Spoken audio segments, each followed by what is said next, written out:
Y rompiendo con lo tradicional, les hablaré a continuación del vanguardismo.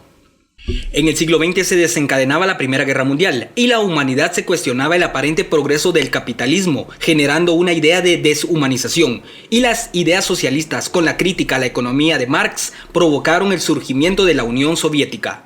En esta etapa se desarrolla la psicología contra el subconsciente freudiano, el cine, los nuevos medios de transporte, la industrialización y la tecnología que permite vislumbrar nuevas formas de entender la realidad del ser humano. Con esta aborigen de cambio surgen varias formas de expresión o vanguardias que rechazan lo que ya estaba establecido o lo tradicional. El vanguardismo, por lo tanto, son escuelas artísticas que rompen con el canon tradicional, se presenta una ruptura con el pasado, se busca lo nuevo, se experimenta con el arte, eventualmente se desvanecen los límites entre las artes, así la pintura se mezclaba con la literatura o la danza con el teatro. Sus escuelas o ismos son heterogéneos, es decir, no tienen mucho en común, son temas diversos, salen del status quo, o se desbordan límites que ya estaban establecidos creando nuevas normas.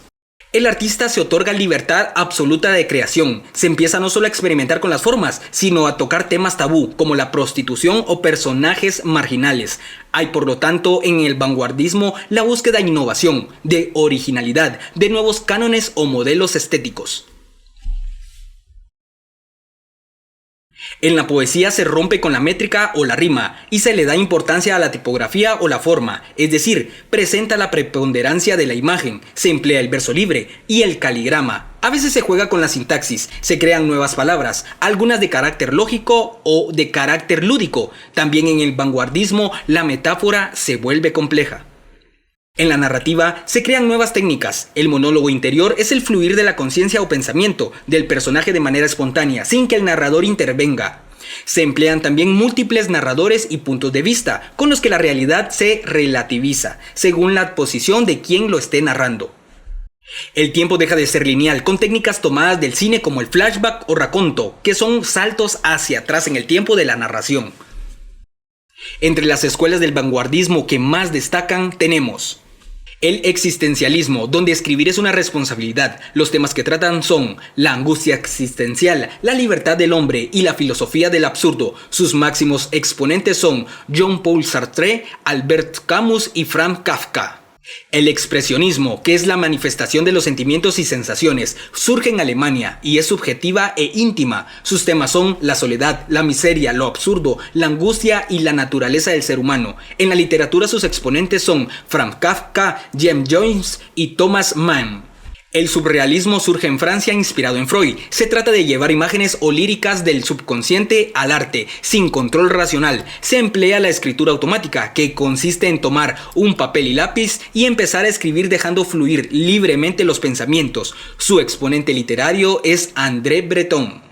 El cubismo se aleja de la representación literal de la realidad. Fue un movimiento plástico que surgió en Francia, en el que se utilizan las figuras geométricas. Se presentan múltiples puntos de vista de los objetos. En la literatura destaca el poeta francés Guillaume Apollinaire, quien utiliza el caligrama. Este es un poema cuyas palabras forman una imagen visual.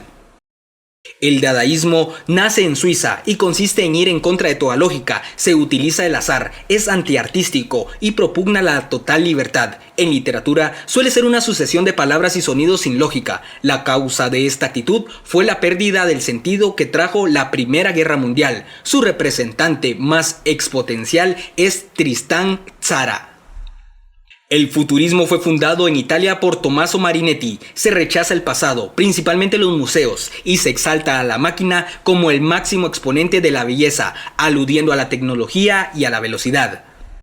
El ultraísmo aparece como reacción al modernismo, tuvo un auge en España y América. En literatura va en contra de las reglas y desarrolla el verso libre.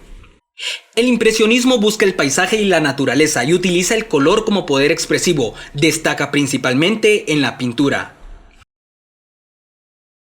Para finalizar mi interpretación, quiero concluir que el vanguardismo ha retado los límites de la norma y genera polémica, tanto por su tono agresivo como lo establecido por la tradición, y ha sido fiel a su principal característica, la libertad de creación. Nos ha permitido ver poesía y narrativa innovadora, lo que lo ha llevado a ser una renovación radical para la literatura del siglo XX.